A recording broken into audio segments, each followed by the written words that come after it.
imaginer, avec des missiles qui tombaient sur le centre du pays, avec même des missiles tirés en direction de Jérusalem, quelque chose qui était assez exceptionnel. Et en quelques heures, Israël est quasiment rentré en guerre, dans cette guerre moderne, dans ces opérations, ce qu'on appelle les mifsaïm en hébreu. On sait toujours comment on y rentre, on sait rarement comment on en sort. Et c'est quelque chose qui est devenu quasiment, j'allais dire, routinier depuis une quinzaine d'années, tous les 2, 3 ans.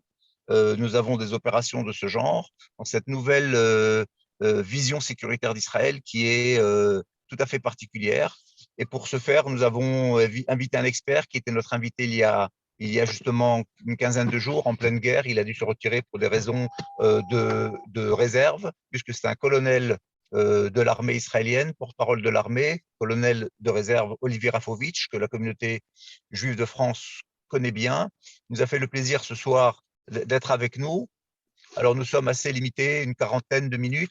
Vous pourrez évidemment, comme d'habitude, poser vos questions sur le chat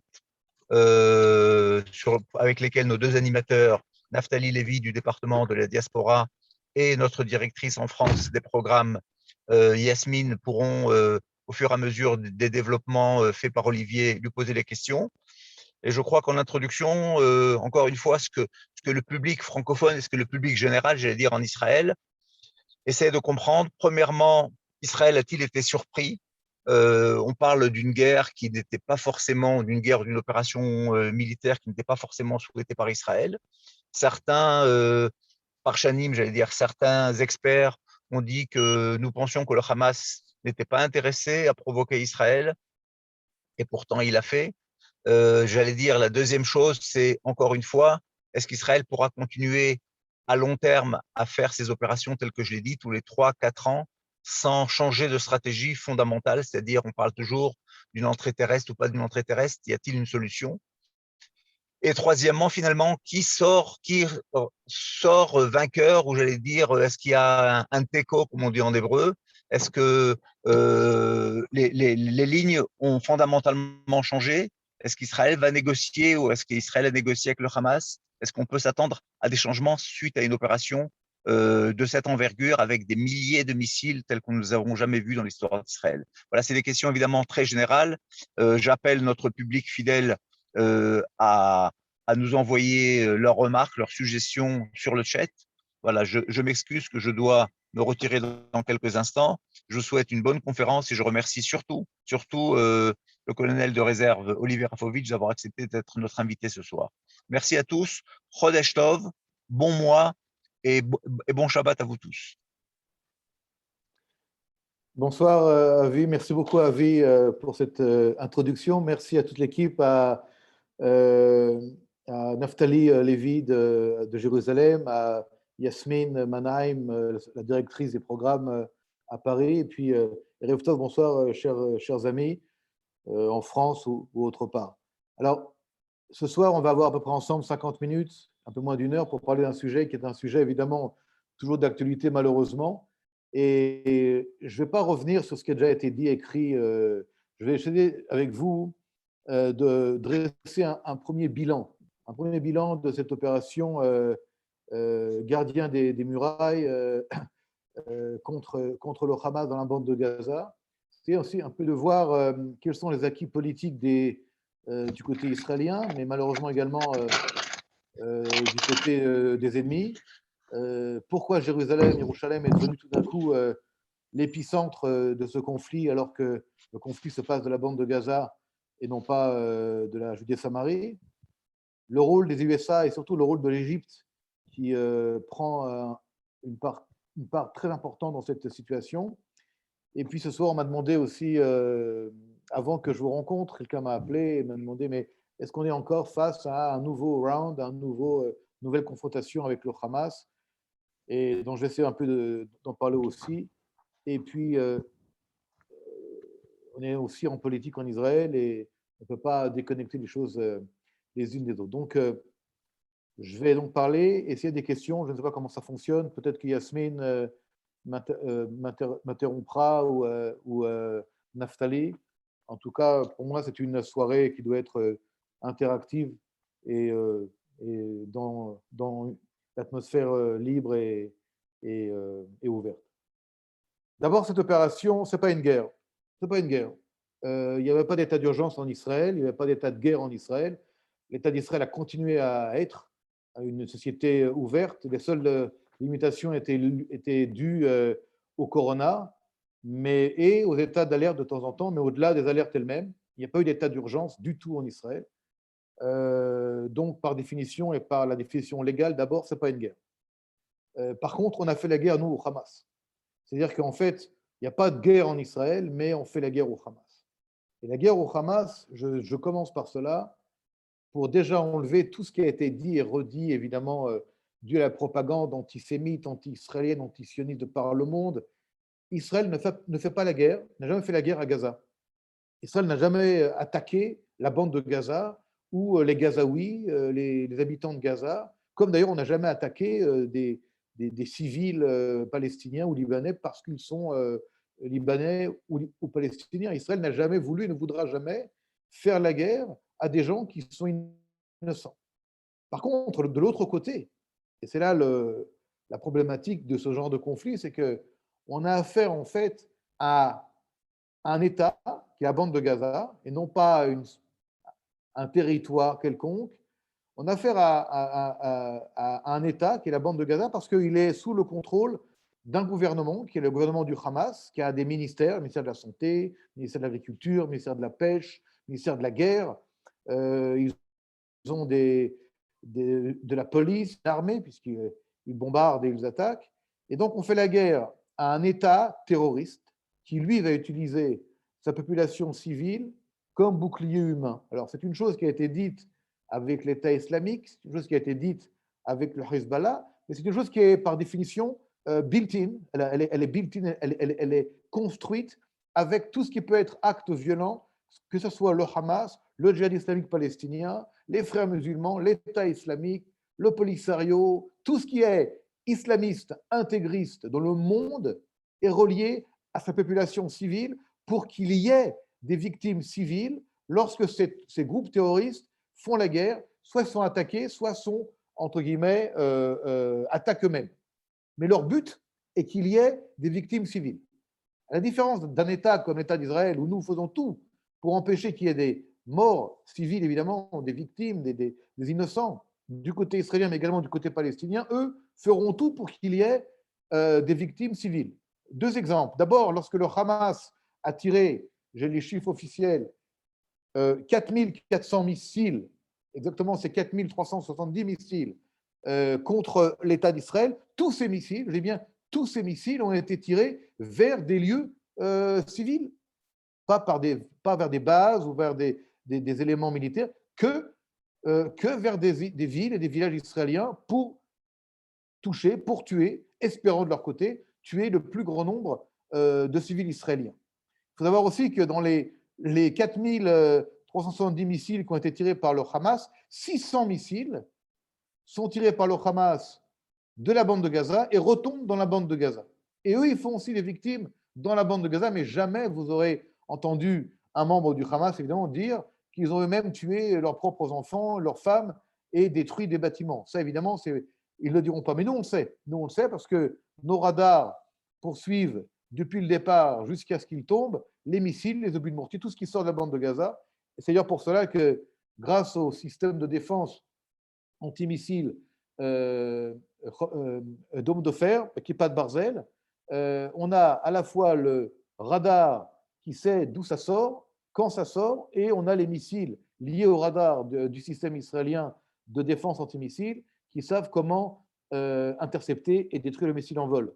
Lorsque des missiles sont tirés de la bande de Gaza et tombent dans la bande de Gaza, on ne va pas tirer de missiles parce qu'on sait exactement leur route et comment ils vont tomber. Mais ces missiles ont fait beaucoup de victimes. Encore une fois, le Hamas, le djihad islamique n'en parle pas. Mais qui en parle dernièrement? Et d'ailleurs, il a payé très cher pour en parler.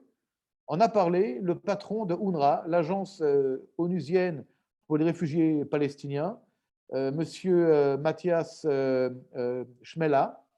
Il a dit à la télévision, une chaîne internationale, il a dit la vérité, il a dit que les frappes israéliennes étaient des frappes extrêmement précises et sophistiquées qui n'avaient touché que des objectifs militaires du Hamas et du djihad islamique, qu'il n'y avait pas du tout de pénurie de quoi que ce soit dans la bande de Gaza, parce qu'aucune frappe israélienne n'avait voulu interrompre, je dirais, le cycle de vie normal des Palestiniens. Mais lorsque ce monsieur de UNRWA a dit la vérité, eh bien, le Hamas a organisé des manifestations dans les rues pour demander simplement qu'il s'en aille.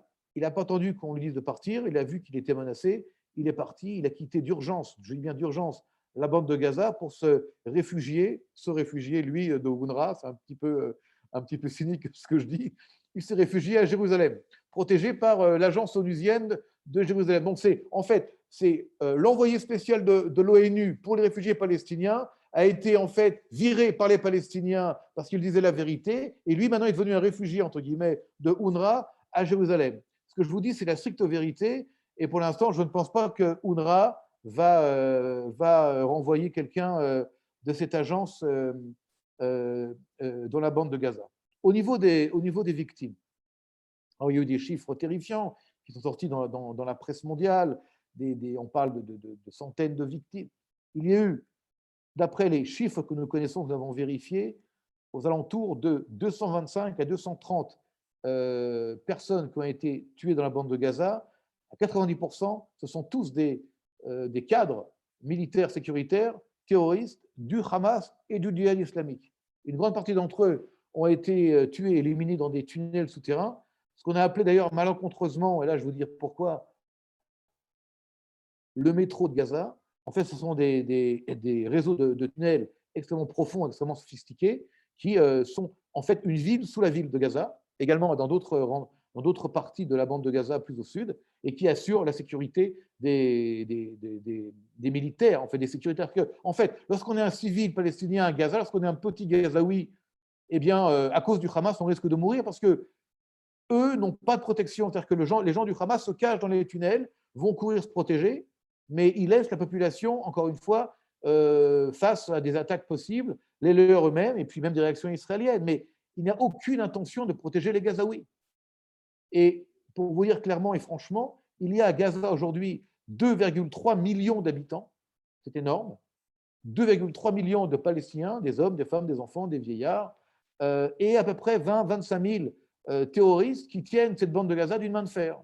Et lorsqu'on est contre eux, vous mourrez, dans le meilleur des cas, ou alors vous êtes torturé, et puis après vous mourrez de toute manière. Si vous êtes un opposant du Hamas, vous êtes également sous la peine de mort, et le djihad islamique, qui est plus petit que le Hamas, a exactement la même politique. En fait, on a affaire, si vous voulez, à un régime autocratique, à une dictature tenue par les frères musulmans, surarmés, qui tiennent, encore une fois, plus de 2 millions d'habitants sous leurs bottes, et qui sont dans une impossibilité de vivre normalement et de s'opposer. Si vous demandez aujourd'hui à un Gazaoui, tranquillement, est-ce que tu étais pour le fait que le Hamas frappe et attaque Israël pour un prétexte bidon de Jérusalem? Évidemment que non. Évidemment que non. Mais comment peuvent le dire? Peuvent-ils le dire? Et s'ils le disent, encore une fois, ils vont être éliminés, ils vont être assassinés, et ils vont être mis hors état de nuire. Et d'ailleurs,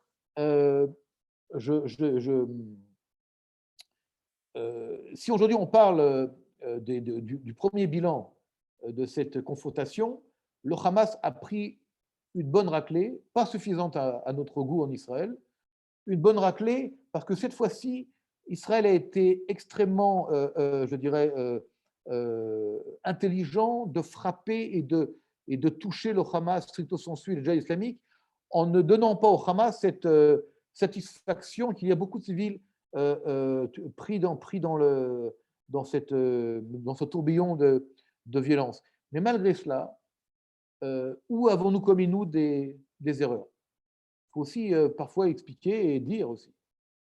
Au niveau de la communication, même si le réseau de souterrains a été totalement, pas totalement, pardon, en partie touché, à peu près un tiers des souterrains, ce qu'on appelle donc le métro dans le jargon militaire, le fait de dire que le métro de Gaza avait été touché par des frappes précises de Tsahal a été, à mon avis, une erreur. Une erreur dans la compréhension de la lutte antiterroriste israélienne dans Gaza. Parce que pour un citoyen lambda, à Paris, à Londres, à New York, à Copenhague ou à Amsterdam, le métro, c'est un endroit où les gens vont non pas se cacher, mais vont pour prendre un wagon et puis aller d'un endroit à un autre. Alors c'est vrai que ça ressemble à un métro, mais ce n'est pas du tout un métro. Donc il a fallu peut-être ici faire attention aux mots utilisés dans la propagande, je veux dire dans la propagande israélienne pour comprendre de quoi il s'agissait. Or là, on a peut-être commis une erreur dans la transmission du message. La deuxième erreur qu'on a non pas commis, mais qui a été peut-être pas suffisamment expliquée à temps, excusez-moi, c'est le fait que nous ayons dû détruire un immeuble dans la bande de Gaza, Al-Jala, un immeuble qui en fait était le QG du renseignement du Hamas et surtout le QG où il y avait les systèmes d'interception possibles du système d'homme de fer israélien. C'est-à-dire qu'en fait, le laisser là où il était, cet immeuble avec les services du Hamas, on va dire techniques et technologiques, c'était en fait gêner, voire empêcher le travail de dôme de fer pour protéger la population israélienne. Alors c'est vrai que c'était compliqué à expliquer avant et pendant. Depuis quelques jours maintenant, notre ambassadeur israélien à Washington et également à New York, puisqu'il a les deux casquettes de l'ONU également des USA, a expliqué et a rencontré différents officiels américains, mais également le patron de l'agence AP, l'agence Associated Press, qui est la plus grande agence du monde avec Reuters, qui n'était pas contente que cet immeuble avait été touché. Alors, juste petite parenthèse, dans un conflit contre le terrorisme, où les terroristes, encore une fois, se cachent dans des écoles, dans des mosquées, sous des villes, dans des hôpitaux, utilisent des tours ou des buildings où la presse travaille pour préparer des attaques contre Israël, il n'est pas toujours facile du côté israélien d'expliquer à l'avance pourquoi. Parce que la première difficulté du côté israélien est de préserver les sources d'information qui nous donnent la possibilité de savoir ce qui se passe et non pas de discloser l'information qui pourrait mettre en danger les propres sources elles-mêmes. Mais il est clair que dans une guerre aujourd'hui où la presse est à l'affût, où les réseaux sociaux marchent à 10 000 à l'heure, toute activité, toute action qui peut paraître un peu exceptionnelle doit être expliquée presque en même temps. Et là, si vous voulez, j'ouvre une petite parenthèse qui n'est pas seulement vraie par rapport à cette opération, mais elle est vraie en général. Nous sommes dans une situation, nous, l'État d'Israël, lorsque nous nous battons et nous nous défendons, nous protégeons contre des terroristes, il faut savoir qu'eux vont utiliser les fake news, l'intox, la propagande, le mensonge à outrance, et que nous devons, nous, dire la vérité, expliquer, mais eux vont continuer à mentir même si nous on dit la vérité. Et de manière paradoxale, la presse occidentale, donc la presse qui vient de pays démocratiques, va mettre à égalité l'information qui provient de menteurs, de terroristes, de tueurs, et puis l'information qui va provenir de Tsahal ou d'un État démocratique qui explique le pourquoi du comment. Et ils vont dire, oui, mais eux disent ça, comment ça fait que vous dites ça? Parce que nous, on dit la vérité. Parce que nous, on dit la vérité. Oui, mais eux disent. Et lorsque ils utilisaient des sources, comme par exemple la source classique, qui est le ministère de la Défense, pardon, le ministère de la Santé de la bande de Gaza. C'est quoi ce ministère de la Santé de la bande de Gaza? C'est en fait des cadres du Hamas, donc de l'appareil militaire, sécuritaire et politique du Hamas, qui mettent des blouses blanches, s'appellent docteur Intel ou docteur Intel, ou même parfois pas docteur du tout, et se disent en charge de la médecine ou de la santé à Gaza et donnent des chiffres. Et ces chiffres, parce qu'ils proviennent du so-called ministère de la Santé de Gaza, ils deviennent des chiffres entre guillemets réels. Mais ce sont des chiffres bidons. Et la presse le sait très bien tout cela. À tel point qu'elle le sait, c'est que lorsque des journalistes ont osé dire des choses qui allaient à contre-courant de ce que voulaient les membres du Hamas, ils ont été expulsés. Et si c'était des Palestiniens, ils ont été tués et disparus dans la fumée de tirs du Hamas vers l'État d'Israël. C'est une guerre très compliquée, c'est un combat très compliqué, parce que nous avons affaire, encore une fois, face à des gens qui ont la politique du mensonge du début jusqu'à la fin. Et leur but, c'est de mettre Israël, de faire entrer Israël dans un espèce de bourbier politique, sécuritaire, diplomatique, le plus profondément possible. Et nous, notre rôle à nous, si certains peut-être sont sur la ligne, je ne sais pas qui nous écoute, puisque c'est un Zoom qui est ouvert à tous, mais nous, c'est de ne pas être dans ce bourbier-là. En fait, c'est d'éviter la faute. C'est d'éviter d'être appelé à faire la faute par des gens qui veulent qu'on fasse la faute. Alors, vous allez me dire, c'est un petit peu l'ADN de tout combat, de toute situation de guerre, c'est vrai, mais là, c'est encore plus vicieux parce qu'il y a comme une espèce de soutien d'un certain public qui soutient de manière paradoxale les mauvais, les méchants. Pourquoi? Parce que les méchants, dans ce cas-là, jouent les victimes. Alors nous, on a moins de morts qu'eux parce qu'on ne veut pas mourir, d'abord, donc on se protège, on va éviter d'aller dans les rues lorsqu'il y a des alertes. On a dôme de fer, grâce à Dieu, grâce à nos savants et grâce à nos techniciens. Et nous, on va tout faire pour avoir moins de morts. Mais de manière, encore une fois, horrible, lorsque la presse va s'occuper du conflit, ils vont dire « eux ont plus de morts que vous, donc c'est eux les victimes ». Donc c'est eux qui ont raison. En fait, dans ce genre de conflit, celui qui a le plus de victimes, même si c'est celui qui a tort, celui qui est le méchant, eh bien, il a raison. Quelque part, j'avais rencontré il y a des années un journaliste canadien, dont je ne dirai pas le nom, et il m'avait dit, si vous avez plus de morts qu'eux, ben, les gens vous aimeront plus. Et je lui avais répondu, on était à Bergen-Belsen, on était à Auschwitz, on était dans d'autres endroits à une certaine époque, on avait beaucoup de morts et les gens ne nous aimaient pas non plus beaucoup. Donc on va pas revenir à cette période-là, Israël va tout faire pour continuer à protéger sa population et à peut-être développer plus, entre guillemets, une communication de crise ou de guerre, mais je vous l'assure, ce n'est pas l'intelligence qui manque, ni les moyens qui manquent. Il y a du côté de ceux qui ne veulent pas voir, qui ne veulent pas entendre, qui ne veulent pas écrire, une véritable détermination à ne pas vouloir voir l'État d'Israël comme un État légitime qui a le droit de se défendre et qui fait tout pour éviter de tomber dans ces pièges qui malheureusement existent à chaque fois que nous battons contre les terroristes. Alors, je me m'arrêter là un instant pour ce qui s'est passé il y a donc 3 semaines. Comme vous l'avez dit tout à l'heure, avis, et je l'avais transmis également à Yasmine Mannheim, la directrice du programme. J'avais j'avais été appelé pour les derniers jours de l'opération à l'état-major, donc je n'avais pas pu me joindre à vous. Donc, à côté, je m'en excuse d'un côté. Je peux vous dire que j'étais très fier d'être appelé avec déjà un âge avancé. Donc, s'il rappelle les vieux comme moi, c'est un bon signe, en tout cas pour ma santé personnelle. Je plaisante évidemment. Je voudrais maintenant essayer de dresser avec vous un état des lieux qui n'est pas simple à dresser, mais pour vous dire où est-ce que nous sommes aujourd'hui et qu'est-ce qui se passe.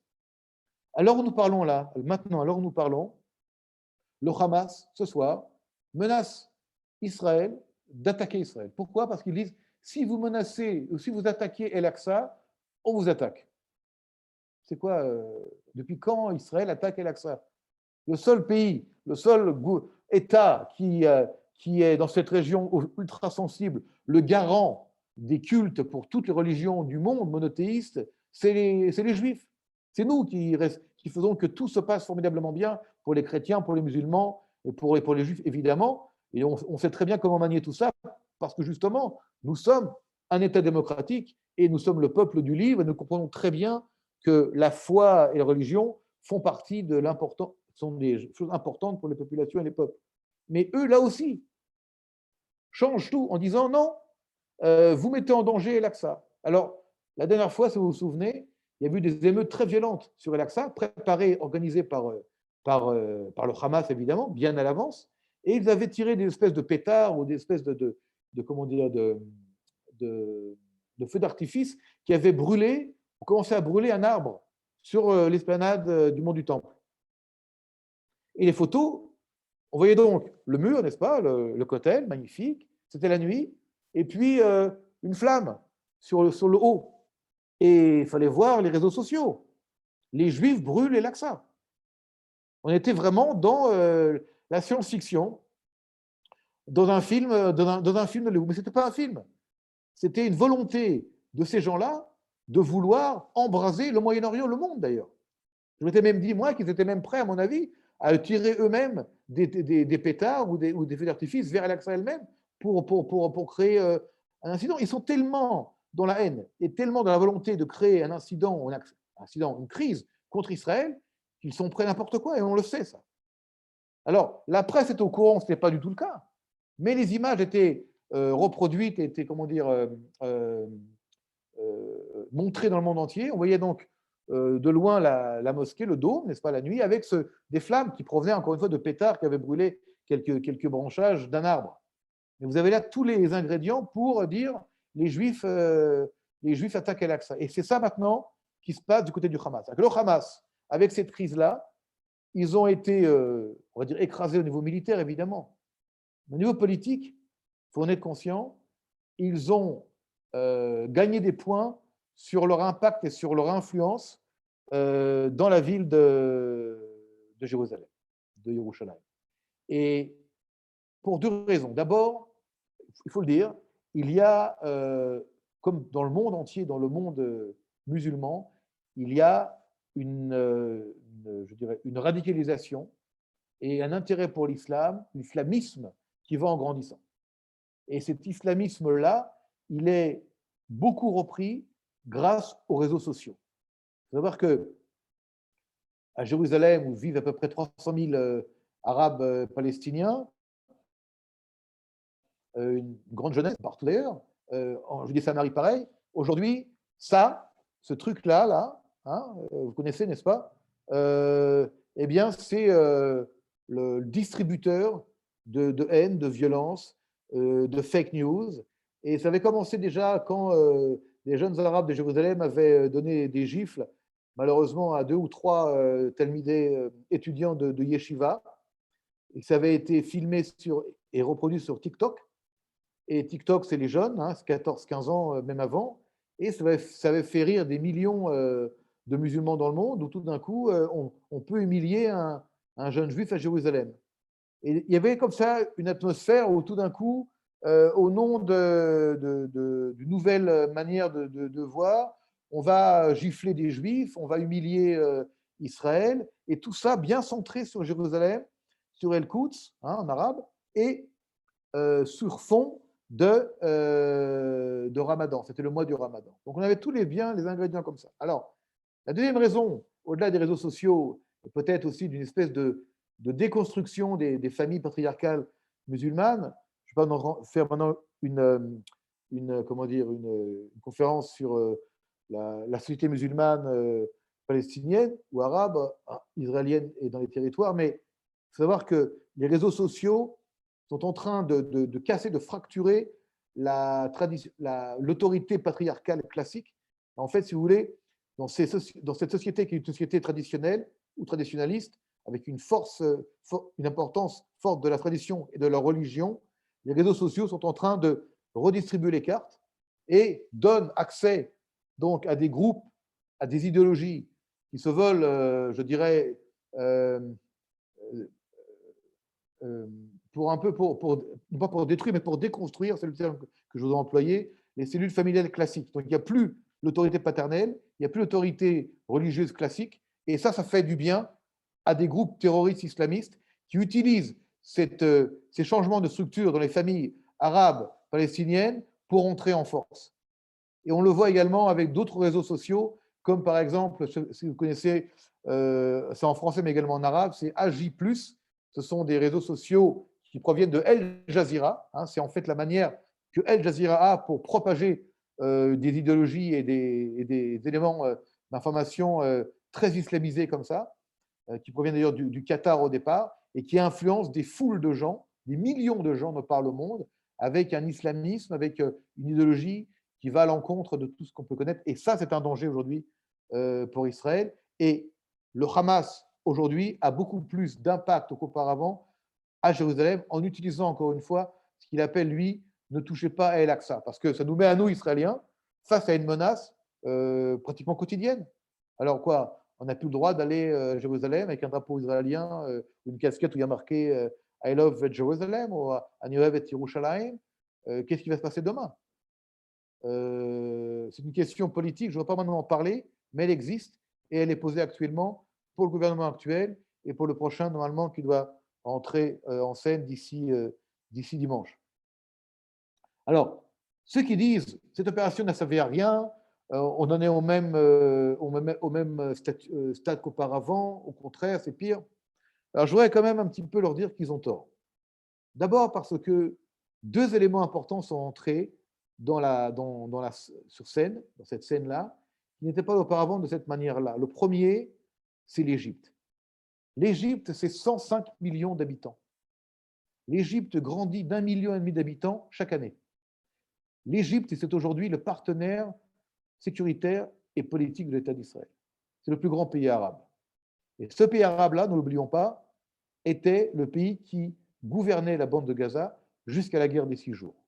Et ce pays-là, aujourd'hui, qui est gouverné par le maréchal Abdel Fattah al-Sisi,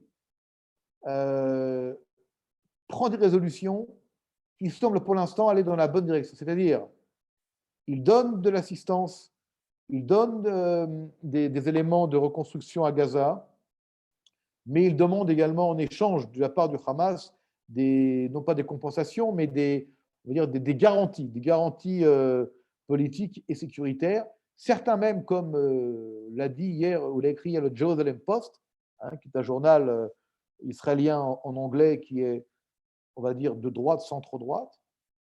Le Jerusalem Post hier demandait, avec son journaliste des affaires arabes, demandait est-ce que l'Égypte n'a pas envie de revenir de la bande de Gaza?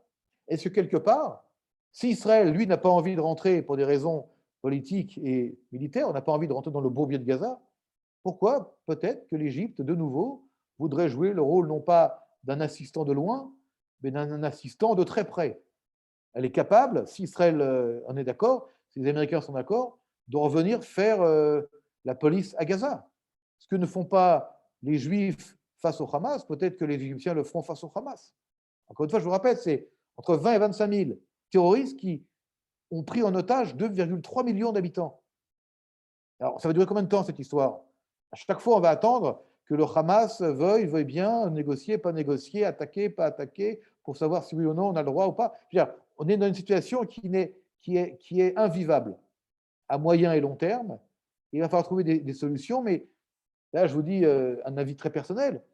Je ne pense pas que la solution du problème de Gaza soit israélienne. Pourquoi elle serait israélienne? Pourquoi Gaza serait un problème seulement israélien? Elle est aussi israélienne, mais elle est aussi égyptienne, elle est aussi américaine, européenne.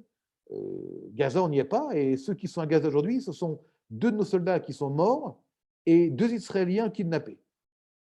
C'est ça, aujourd'hui, Gaza pour Israël.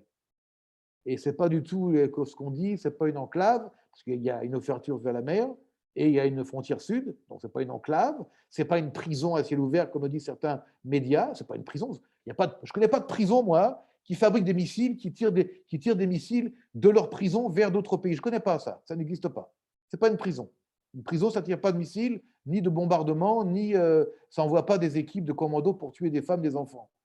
Aucune prison ne fait ça, à moins que je ne sache pas mon dossier et que peut-être qu'il existe d'autres prisons. On a affaire ici vraiment, encore une fois, à une région qui pourrait être tout à fait différente, qui pourrait devenir un Hong Kong, un Singapour, si elle est gouvernée par d'autres personnes, avec une autre politique, mais certainement pas avec le Hamas ou le djihad islamique, qui eux sont soutenus par l'Iran, évidemment, qui utilise le Hamas et la pauvreté de la bande de Gaza, qui est une volonté, encore une fois, du Hamas, pour pleurer, entre guillemets, so-called, pour pleurer face à un monde qui ne comprend rien du tout à ce qui se passe et qui pense qu'il y a les mauvais Israéliens et les gentils gens du Hamas. Mais non, pas du tout. Encore une fois, mais pas du tout. Nous serions plus qu'heureux que Gaza, la bande de Gaza, devienne un Singapour, une zone de production, de productivité, que les gens aient du travail, qu'il y ait des hôpitaux, des écoles, qu'il y ait des échanges avec Israël. Il n'y a pas d'échange de missiles, qu'il y ait des échanges d'étudiants, des échanges d'agriculteurs. Vous savez que lorsqu'il y a une maladie en Israël, on fait tout pour qu'elle n'arrive pas du côté de Gaza. Mais c'est pareil du côté de Gaza. Et les gens doivent comprendre que l'air qu'on respire à Tel Aviv ou à Ashkelon est le même qu'on respire à Khan Younes, à Jabalia ou à Rafah ou à Gaza.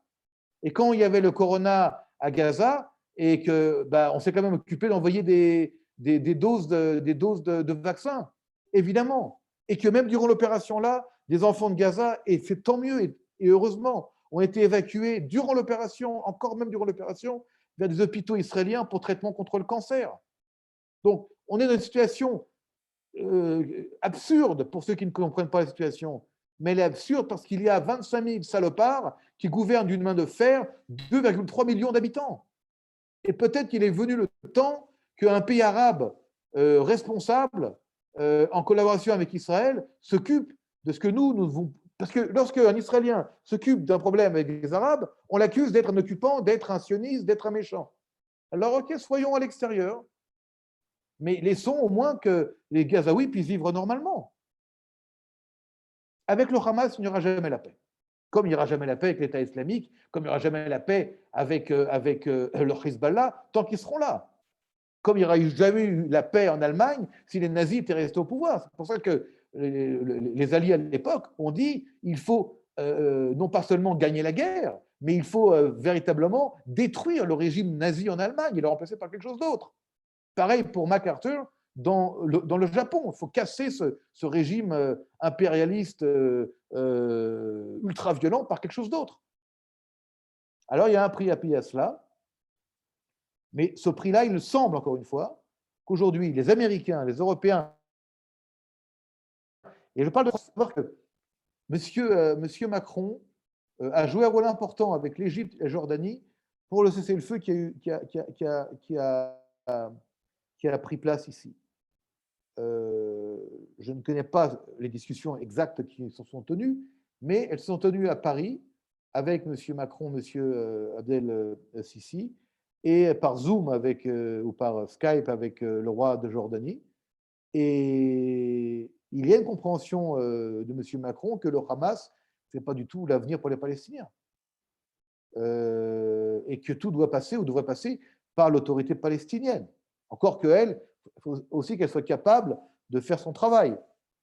Et là, j'en suis très sceptique, mais celui qui peut accélérer et faire que ça marche, c'est l'Égypte. Avant de conclure, avant les questions, qu'il y a beaucoup de choses à parler, évidemment, je voudrais parler de l'Iran, du nucléaire iranien et du Hezbollah. Parce que le Hamas est un problème, ce n'est pas le seul problème d'Israël. Et qu'aujourd'hui, nous sommes face à une menace, et ceux qui me connaissent m'ont souvent entendu dire cette phrase, existentielle, face à l'Iran nucléaire. L'Iran, aujourd'hui, d'après différentes sources et différentes agences de renseignement, est proche de produire suffisamment de matériaux fissiles pour produire 5 bombes atomiques. Et ils ont également des missiles balistiques pour pouvoir poser ces missiles, ces engins sur ces missiles et les lancer quelque part. Et pour nous, en Israël, il est hors de question que l'Iran possède l'arme nucléaire. Qu'on soit de droite, de gauche, du centre, il y a un consensus ici général en Israël. Par contre, les différentes stratégies qui ont été choisies depuis plusieurs années par rapport à l'Iran, aucune d'entre elles, même si elles ont été, je dirais, utiles et efficaces à un certain niveau, n'ont pas bloqué le processus de production de l'arme nucléaire iranien. Obama, en 2015, a voulu un accord pour contrôler le nucléaire et l'Iran a menti et a continué le programme. Donald Trump, lui, est sorti de l'accord. Mais en sortant de l'accord, l'Iran a continué son programme nucléaire et les sanctions n'ont pas vraiment altéré et empêché que l'Iran continue à sa route vers la bombe atomique. La stratégie de Netanyahou a été, on peut le penser, par différents moyens, d'altérer le programme nucléaire et de le dire aussi, et de le montrer aussi. Cette politique, critiquée parfois en Israël, parfois applaudie, parfois les deux en même temps par les mêmes personnes, n'a pas non plus bloqué le processus de production d'uranium enrichi et le fait que, à l'heure où nous parlons, l'Iran est très proche, serait très proche, peut-être quelques mois, d'obtenir l'arme nucléaire. Donc aujourd'hui, il y a deux voies qui se mettent en place. La voie menée par Joe Biden qui voudrait revenir à un accord, mais il se rend compte, malgré des volontés au départ, de revenir vers un accord, que les Iraniens mentent, continuent de mentir, cachent dans des dizaines et des dizaines de sites des éléments militaires nucléaires et qu'on ne peut pas lever toutes les sanctions. Du côté israélien, on voit qu'il y a beaucoup de discussions, beaucoup de coordination avec d'autres États. Et je dirais, à une autre échelle et une autre ampleur, le problème de Gaza n'est pas seulement un problème israélien, le problème de l'Iran nucléaire n'est pas seulement un problème israélien. Il faut à un moment donné montrer au monde que nous ne sommes pas seuls face à ces problèmes-là. Nous faisons partie de la communauté internationale, nous ne sommes pas les policiers du monde ou les gendarmes du monde. Nous sommes un État puissant parmi d'autres qui doivent trouver des solutions, parfois politiques, parfois diplomatiques, parfois différentes, pour faire que le monde aille mieux, ou soit en tout cas plus sûr. L'Iran reste un problème majeur, et tant que l'Iran, comme le Hamas à Gaza, reste un problème majeur, le Moyen-Orient ne sera pas tranquille. Le Moyen-Orient continuera à être une poudrière. C'est le Hezbollah, toujours continuant à s'armer et à menacer Israël, avec un Nasrallah un peu vieillissant, un peu malade, mais il reste toujours, après 15 ans, depuis 2006, entre son bunker et quelques apparitions rapides comme ça, il y a toujours peur d'une réaction, d'une attaque israélienne. Mais soyons clairs, depuis la guerre du Liban 2 en 2006, le Hezbollah s'est tenu tranquille. Par contre, le Liban est en train d'être en totale dislocation et peut-être au bord d'une guerre civile. Et les Libanais accusent le Hezbollah d'être un des responsables de cette anarchie, de cette corruption terrible. Et peut-être que le Liban lui-même va sortir le Hezbollah seul de ce qu'il est, sans qu'il ait besoin d'une intervention israélienne. Je voudrais conclure, avant qu'il y ait des questions, encore une fois, pour vous dire que une phrase peut-être qui a été hier prononcée par le chef d'état-major, le général Aviv Kochavi, qui est d'ailleurs un homme exceptionnel. Je crois que c'est peut-être un des meilleurs chefs d'état-major qu'on ait eu depuis plusieurs années, dans l'intelligence et dans, je dirais, la créativité, l'innovation, et le fait qu'il est en train de rendre Tsahal encore plus efficace, plus moderne, plus technologique, entre autres par un grand programme qui s'appelle TNUFA, TNUFA qui veut dire aller de l'avant ou pousser de l'avant.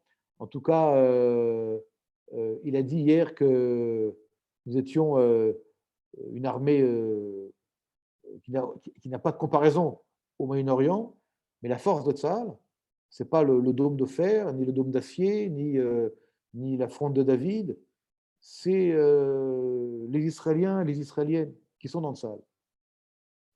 C'est ça la force de Tsahal. Et je dirais bien que la force d'Israël, ce n'est pas les éléments techniques, ce sont les éléments humains, la qualité humaine.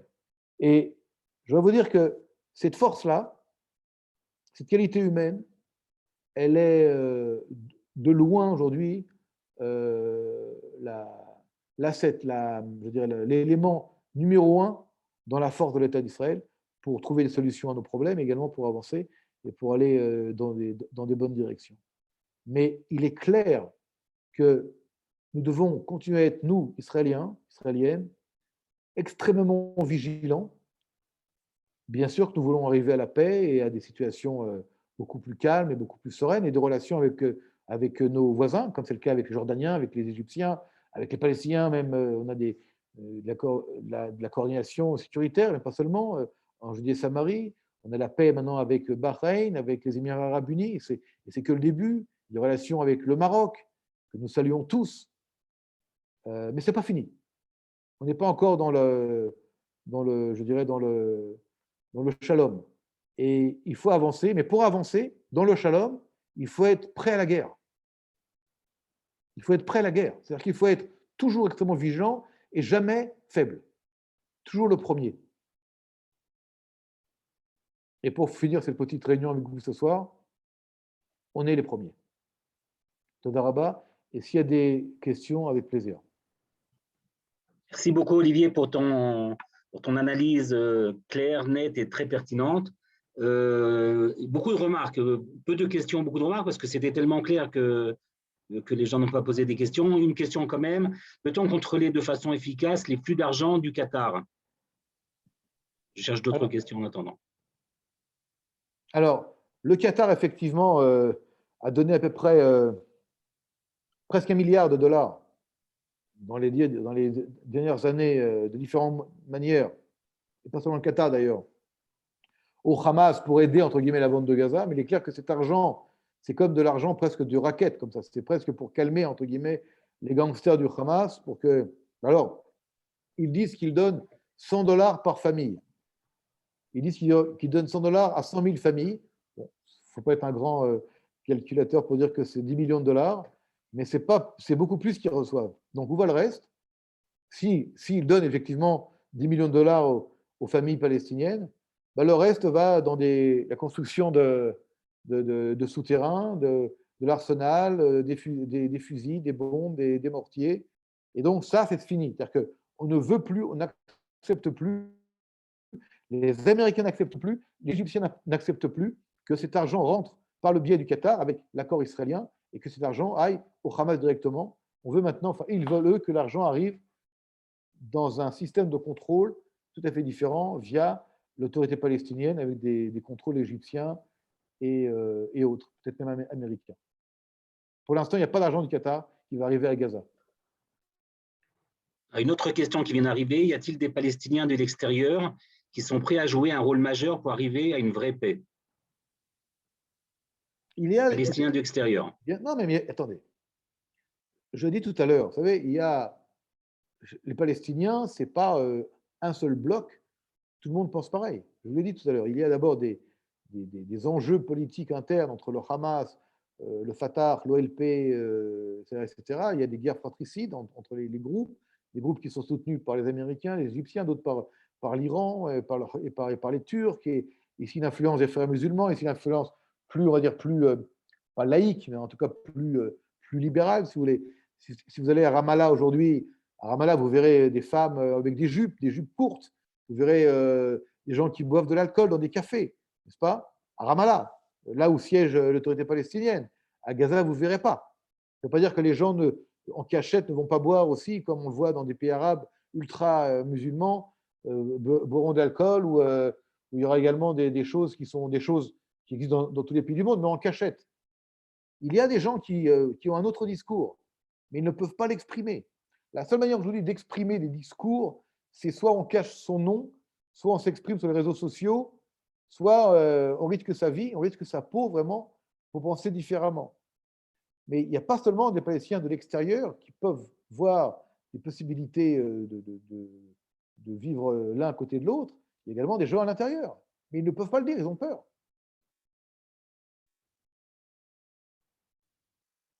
Est-ce que tu peux nous parler un petit peu de la position de Biden par rapport au conflit? Alors, Joe Biden, au départ, d'abord, Joe Biden est un président américain qui a toujours été un ami d'Israël, mais il a été élu par les démocrates.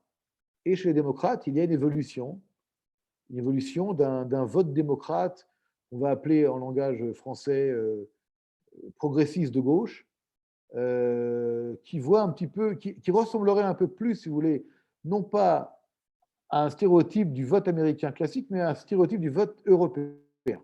C'est-à-dire que la gauche, ce qu'on appelle la gauche en France, par exemple, n'est-ce pas, qui peut être la gauche, l'extrême gauche, peut également faire partie maintenant d'une certaine gauche américaine aussi, plus qu'auparavant, qui soutient les Palestiniens contre les Israéliens, avec cette vision, on va dire, presque marxiste.